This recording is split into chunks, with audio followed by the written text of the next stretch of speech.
Renata Graves was 38 years old the morning her husband set a duffel bag on the front porch of the home she had helped pay for and told her she had until noon to be gone from it.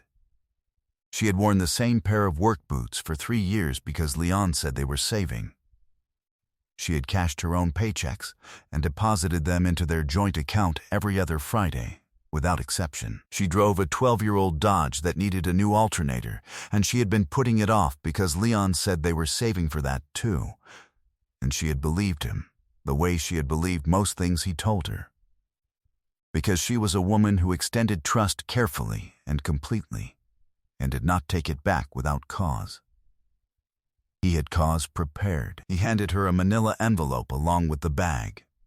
Inside were separation papers, already signed on his line, with a woman named Priscilla Gaines listed in the supporting affidavit as the person with whom he intended to establish a new household. He said it plainly. He said he was sorry it had come to this. He said she was a good woman, just not the right one. She stood on that porch with the duffel bag at her feet and the envelope in her hands and $13 in her wallet. She had checked that morning, out of habit.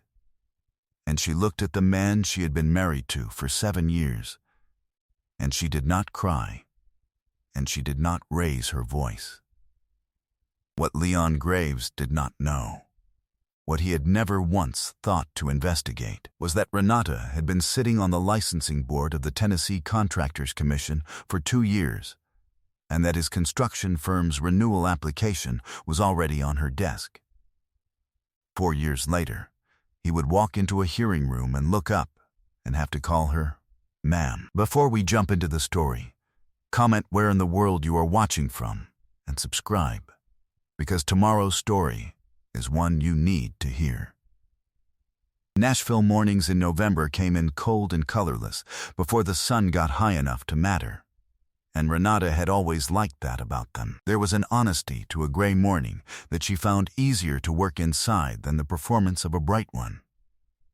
She was at her kitchen table by 5:30 with her coffee and the case files she had brought home from the commission offices the previous evening, going through 3 contractor license renewal applications the way she went through everything, methodically, without rushing, looking for what didn't hold together.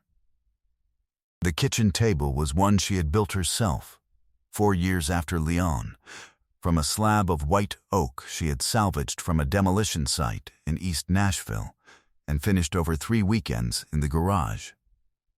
It was heavy and imperfect in the way that hand-built things are imperfect, a slight variation in the edge profile on the south side. A nut she had worked around rather than through, and she loved it for exactly those reasons. Her father, a Finnish carpenter named Walter Graves, who had worked out of Clarksville for 31 years and whose tools she still kept in a red metal chest in the corner of her garage, had told her once that the pieces people made by hand always told the truth about the person who made them. He had died of a stroke when Renata was 24, 2 years into her construction management degree, and she had never stopped hearing him in the way she approached her work. She had met Leon at a job site in Germantown 8 years ago, when she was 30 and he was 33 and running a small general contracting crew out of a truck he kept immaculate. He had been punctual and precise, and he had asked intelligent questions about load schedules, which was the kind of thing she noticed. They were married 11 months later in her aunt's backyard in Clarksville with 40 people, and a reception that ended before 10 because Leon said they had an early start the following day. She had found that sensible then. She recognized it now as the first of many things she had agreed to that served only one of them. What changed was not sudden. It was a long and patient erosion.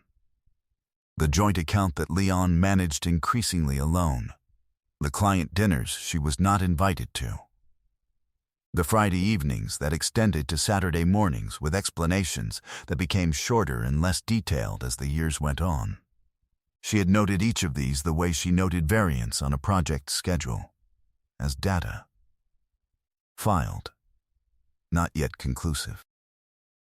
The signal came on a Wednesday evening 6 weeks before the separation papers, when she returned from a site inspection in Murfreesboro to find a second cell phone in the inner pocket of the work jacket Leon had left on the hook by the back door. She had reached for her own jacket and felt the weight of it in his, and she had stopped and stood very still for a moment in the kitchen she had retiled herself the previous spring. She put the jacket back exactly as she had found it. She poured a glass of water. She went to the table she had built with her father's tools, and she sat down and she opened her laptop. Her hands did not shake. They had not shaken on a job site when a subcontractor delivered the wrong load specs, and they did not shake now. Her father had been the same. He used to say that a man who flinched mid-cut wasted the wood. She understood the principle extended beyond carpentry. She started with the bank statements. 3 months. Downloaded and sorted by transaction type, which took her 20 minutes and which she had been authorized to access because her name was still on the account. The pattern assembled itself without difficulty. Transfers to an account she did not recognize, beginning 16 months prior, in amounts that ranged from $800 to $2,400, always on Fridays, always in the week following a payroll deposit. 41 transfers in 16 months. The total came to $47,200. He had been siphoning from their joint account for 16 months. She kept her expression level, and she kept working. She cross-referenced the transfer dates against the project invoices Leon's firm had issued, which she had access to because she had done his bookkeeping for the first 4 years of their marriage, and still had the login credentials he had never thought to revoke.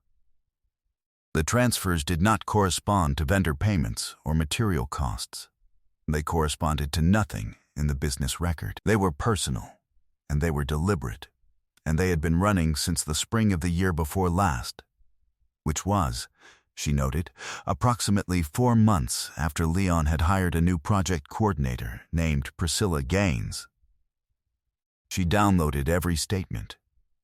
She exported the invoice records. She forwarded the bookkeeping login confirmation to her personal encrypted account so that the access timestamp was documented. Then, she opened the joint account and photographed the most recent balance, which showed $3,847, in an account that should, by her own calculations, have held closer to $30,000. She closed the laptop. She sat for a long time in the kitchen she had tiled herself, at the table she had built herself, in the house she had helped pay for, and she let herself feel the full weight of what she now knew. Not for long. Long enough to be honest about it. And then, done. She picked up her phone and sent one message to a woman named Felicia Drummond, who had been her attorney for 6 years and who had a reputation in Nashville legal circles for being exceptionally thorough and entirely without sentiment in the best possible sense. The message said, "I need to come in. Soon, I have documentation." Felicia responded before midnight, tomorrow morning, 8 o'clock. "Bring everything you have." Bitterness, her father had told her, was just grief that forgot it had somewhere better to be. Felicia's office was on the 5th floor of a building in the Gulch, and Renata was there at 7:55 with a folder she had organized chronologically the previous evening, while Leon slept in the next room. Felicia read through it over the course of 18 minutes without speaking. Her reading glasses low on her nose, her pen making small notations in the margin that meant nothing to Renata, but clearly meant something to her. When she finished, she set the folder down and looked across the desk with an expression that was neither sympathy nor alarm, but the focused clarity of someone who had seen enough to know exactly what they were looking at. She said, "The account transfers are documented and dated. That's conversion of marital assets. And you still have bookkeeping access." Renata said, "He never changed the credentials." Felicia said, "Then we have a complete record of what he moved and when." She picked up her pen. "Now, tell me about the commission." The Tennessee Contractors Commission Licensing Board was a 7-member body that reviewed, renewed, and where necessary revoked the operating licenses of general and specialty contractors across the state. Renata had been appointed to the board 2 years prior through a professional nomination that Leon had known about in the abstract. She had told him she was joining a regulatory board, the kind of thing a person mentions at dinner and the other person half hears, but whose specific jurisdiction he had never investigated. His firm, Graves & Son Construction, held a Class A contractor's license that came up for renewal every 2 years. The renewal application had been filed the previous month. It was currently in queue. It was currently on Renata's desk. She had not acted on it. She had not needed to yet. But she had read it with the same careful attention she brought to every file, and she had found 3 items that warranted review. An insurance lapse of 11 days in the prior coverage period that had not been disclosed in the renewal. A subcontractor dispute resolution that had been marked resolved in the application, but which, according to public records, remained in mediation, and a project completion certification for a commercial build in Brentwood that listed a finish date 6 weeks earlier than the certificate of occupancy on record with the county. None of these were fatal individually. Together, in the hands of a licensing board with the authority to delay, condition, or deny renewal, they were a considerable inconvenience for a contractor who needed that license to bid on a $1 million municipal project that was closing in 60 days. Felicia looked at her for a long moment. Then she said, "You've been sitting on all of that."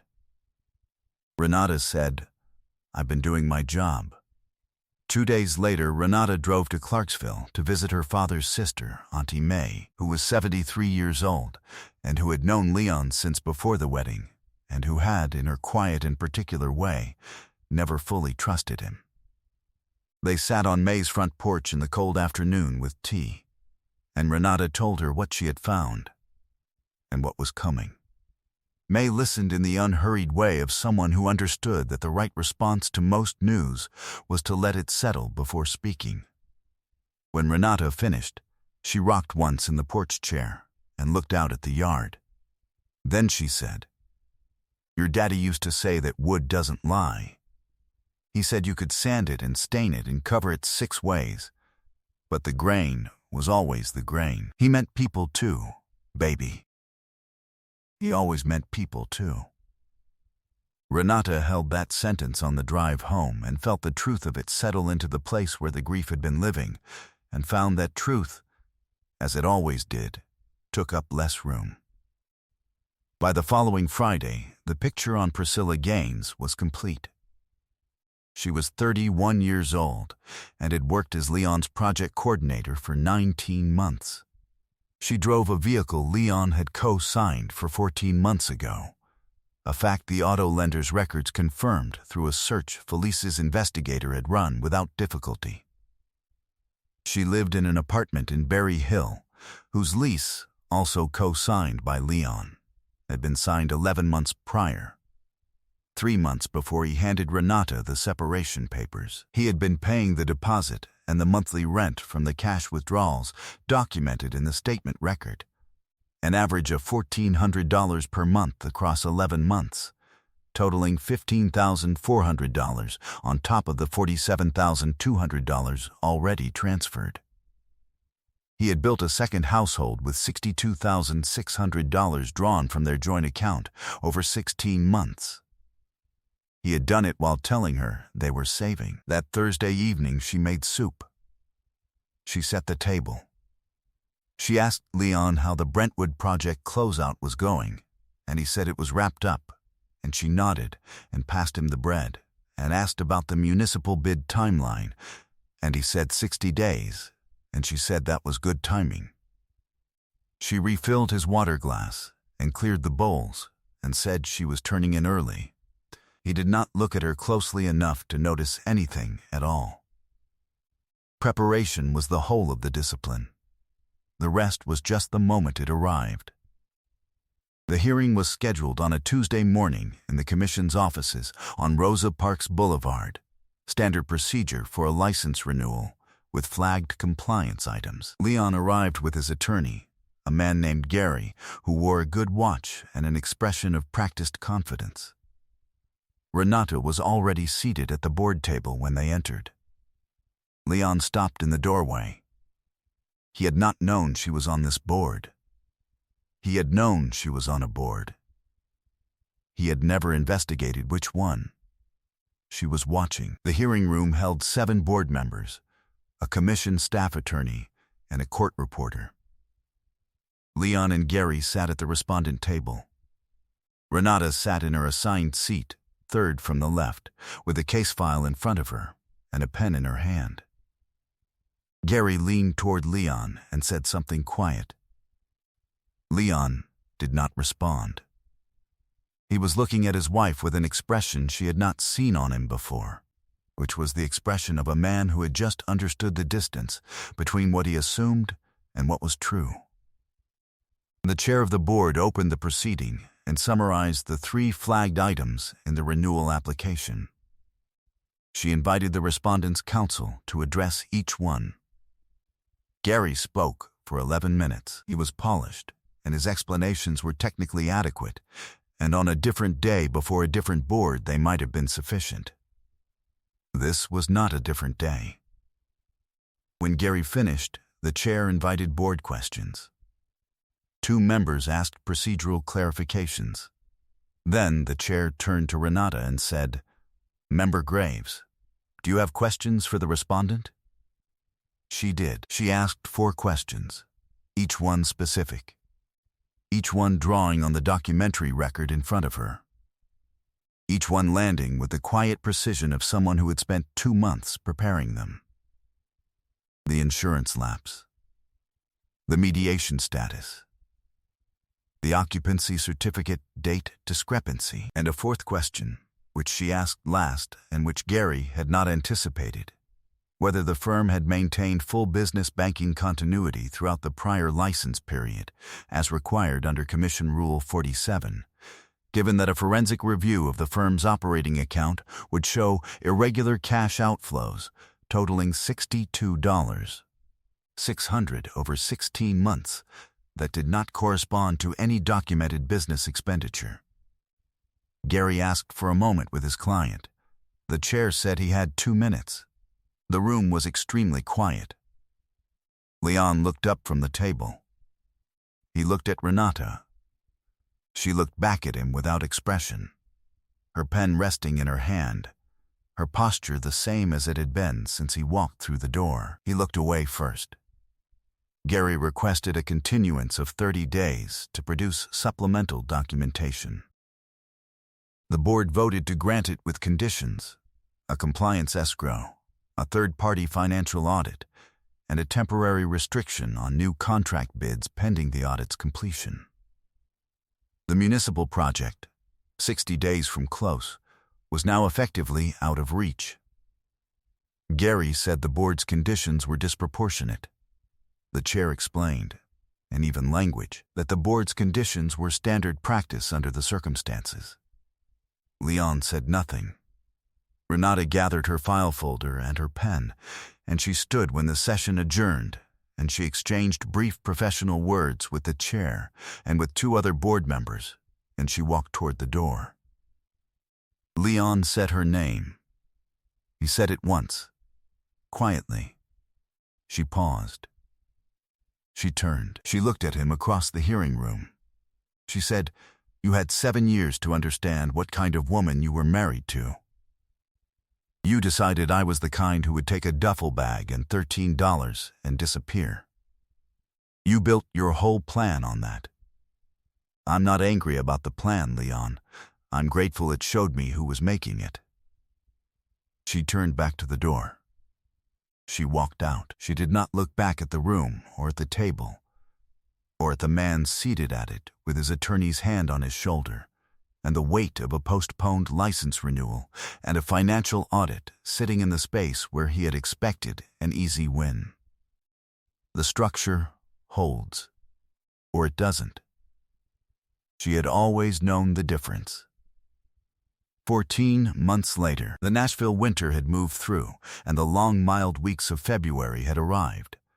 And Renata Graves, she had kept her name because it had been her father's name before it was Leon's, and she was not going to give that up too, was in the garage of the house she had purchased in East Nashville, at the workbench she had set up beneath the window that faced east, refinishing a rocking chair she had found at an estate sale and was restoring as a commission for a woman across town who had wanted her grandmother's chair made whole again. The red metal chest with her father's tools sat in the corner where it always had. She had arranged the garage around it the way she arranged everything, with the most important thing at the center. A man named Miles Archer sometimes came and sat on the short stool near the workbench and asked questions about what she was doing, not to fill the silence, but because he was genuinely curious, which was the thing about him she had noticed first. He was a structural engineer who had come to a commission workshop she had presented and had asked, afterward, whether she would want to have coffee and talk about the intersection of regulatory standards and field practice. She had said yes. He was measured and honest, and he did not require anything from her that she was not freely offering. And that was, she had come to understand, the only reasonable baseline. She had been appointed deputy chair of the commission board in January and was in early conversation with a vocational training nonprofit about a mentorship program for women entering the construction trades. The program, if it launched, would serve 40 women in its first cohort. She was writing the curriculum herself. She had heard about Leon through a former colleague who had told her without drama and without elaboration. The municipal bid had gone to another firm. The financial audit had taken 4 months, and its findings had been submitted to the commission, which had issued a conditional renewal with a 2-year probationary monitoring requirement. Priscilla Gaines had left the firm in the fall. His 2 senior subcontractors, men he had worked with for a decade, had not renewed their agreements when the audit findings circulated in the industry. His mother, she was told, had not spoken to him since she learned the full account of the separation from a family member who had seen the court filings. Renata listened to all of this and said she was sorry to hear it and changed the subject. She was not sorry. She was also not glad. She was simply on the other side of it now, doing the work she was built to do. In the garage on a February morning, she drew the scraper along the grain of the rocker arm in a long, even stroke and watched the old finish lift away clean, the wood beneath it pale and honest, and exactly what it had always been underneath everything that had been laid over it. Her father had told her once, his hands smelling of linseed and sawdust at the end of a long day, that you could not fake the grain. You could cover it for a time. But the wood always told the truth eventually, to anyone patient enough to strip it back down. She had been patient. She had always been patient. She was free. She was solvent. She was unbothered. I hope you enjoyed that one. Be sure to like the video and subscribe so you don't miss the next story. I've picked out 2 more for you that I think you'll really like.